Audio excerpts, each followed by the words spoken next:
Conversa de bastidor com Bela Megali.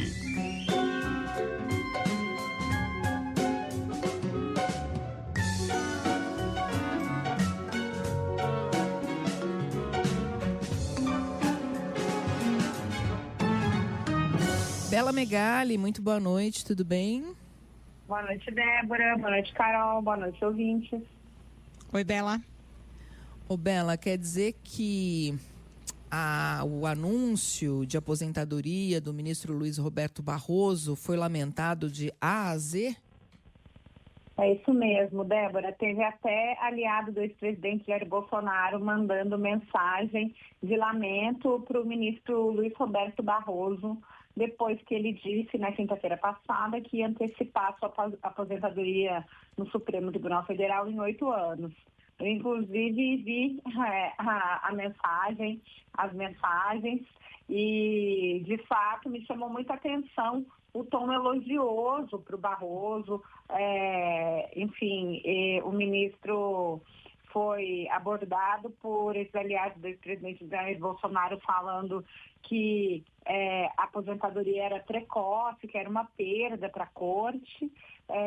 E o Barroso respondeu, então, muito educado, que é habitual do ministro, falando que a decisão estava tomada, que ele não é uma pessoa apegada ao poder e que estava na hora de viver outras experiências. Mas o fato é que o Barroso, isso chama atenção, né, Débora, porque ele foi apontado como um grande desafeto por vários bolsonaristas no Supremo Tribunal Federal. Ele até deu uma entrevista recente para o Roda Viva falando que se arrependia daquela declaração que deu em 2022, depois da eleição, sobre derrotar o bolsonarismo, e também houve outra declaração polêmica dele quando foi seguido por um homem na rua de Nova York, que ficava questionando sobre as urnas eletrônicas, a atuação das Forças Armadas na vigilância das urnas, e ele deu aquela declaração do Perdeu Mané, mas o fato é que já tem bolsonaristas sentindo falta do Barroso e avaliando que a vida no Supremo Tribunal Federal vai ser ainda mais difícil para eles sem o ministro, porque existe uma forte tendência do Lula indicar o Jorge Messias, hoje advogado-geral da União, que é considerado um inimigo maior do bolsonarismo em relação às ações judiciais. Então, eles avaliam que o Barroso não era um aliado, mas tinha um trânsito aberto ali, estava sempre aberto ao diálogo, e que a relação pode ser mais difícil caso Jorge Messias seja indicado pelo presidente Lula para o posto no Supremo Tribunal Federal, Débora. Agora, tem bolsonarista também indicando que apoiaria uma possível indicação do Messias para ele ser evangélico, né? Lideranças religiosas, inclusive ligadas ao Bolsonaro, têm manifestado apoio do segmento à possibilidade da escolha do Messias. Pois é, Carol.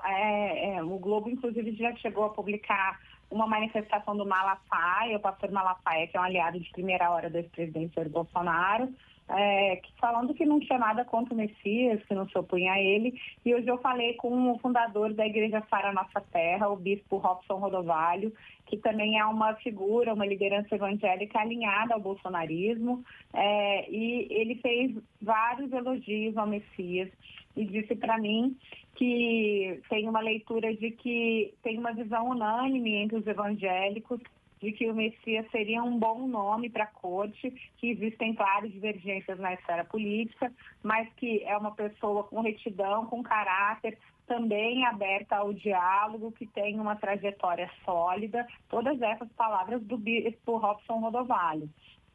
Então, ele falou que acredita que essa não é uma opinião restrita a ele, mas que abrange a maioria das lideranças evangélicas, e que acredita que, se o Lula efetivar a indicação do Jorge Messias, pelo menos entre os evangélicos, ele deve ter ali uma simpatia e um apoio amplo. O Rodovalho foi uma das lideranças que atuou ativamente ali no apoio do André Mendonça, que hoje é o único ministro evangélico que integra o Supremo Tribunal Federal, E ele sinalizou que, se precisar, também pode fazer um lobby para o Messias sem problema nenhum. Disse que o AGU ainda não procurou para falar desse tema, mas que ele está ali com as portas abertas. Carol? Bela Megali, muitíssimo obrigada. Falamos mais na quinta-feira. Beijo, até. Obrigada, Débora, Carol, ouvintes. Até quinta. Beijo, Bela.